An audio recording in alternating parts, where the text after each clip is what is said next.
Due to my cerebral palsy, I have spasticity, which makes me have involuntary contractions that cause stiffness in my muscles.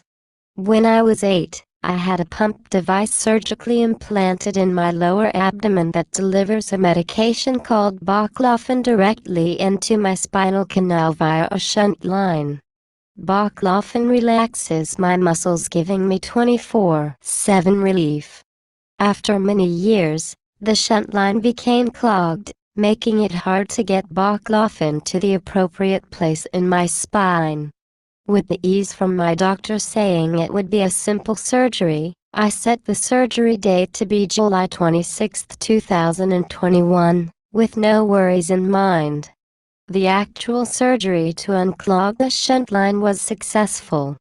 However, I turned a dark corner when I apparently aspirated during or after surgery, which led fluid to go into my lungs. It became serious when I developed pneumonia in my lungs, leading me not being able to breathe enough on my own. I was in respiratory failure, leading me to have to be intubated with a ventilator to breathe for me. I was on heavy medications to keep me asleep, known as a medically induced coma, for 3 weeks in ICU while my lungs recovered. During this time when I was in a medically induced coma, my blood pressure was all over the place, reaching big highs and scary lows, as well as my organs shutting down. At one point, it was my heart that was beginning to stop, causing me to need immediate CPR. Once my lungs were better and my organs were stable, the next challenge was weaning off of the drugs that kept me comfortable while I was in the coma. Having extreme delirium, paranoia, short-term memory loss, and ongoing panic attacks were the most difficult part of the actual illness. I also had muscle weakness, making it hard to eat and sit up in my wheelchair. My jaw even would lock open. A scarf needed to be tied around my jaw and had to make it not come out of socket.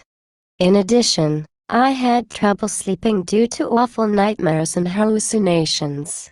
At one point, I hadn't slept for a week straight, even though my mom had to sleep with me and I was on 6 heavy sleeping pills. I usually have 5 personal care assistants that assist me with my physical needs. However, the hospital stay was during the COVID pandemic. Texas Children's Hospital didn't allow visitors other than my parents. After my parents discussed with my doctor that I really needed my assistance so that my needs would not all fall onto my parents, I finally was released to go home on August 25th. The medications I was on created more complications with how I communicate. I usually use a computer with eye gaze technology to communicate due to me being nonverbal. However, my eyes could not focus on my computer to communicate with the outside world. I used a paper with the alphabet that I would nod when someone pointed to a letter. Within a month of using that, I finally got frustrated and spelled out computer. It took a minute for my family to think what I meant. My mom just laughed and ran into the other room to get my computer. She put the communication software on a simple page with only the alphabet. Something clicked in my brain when the computer was placed in front of me. I immediately went back to my own communication pages all by myself with 150 buttons on each page and started typing. My mom just laughed and said, "My Megan is back."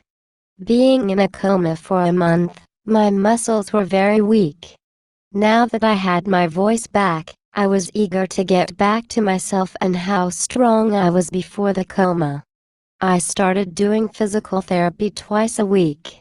I was so dedicated to my health, having my mom help me with the exercises every day. I even had my counseling sessions twice a week due to me still being slow with typing on my computer and facing my trauma. I was so lucky though. I was originally supposed to be enrolled in the upcoming fall at the University of Houston.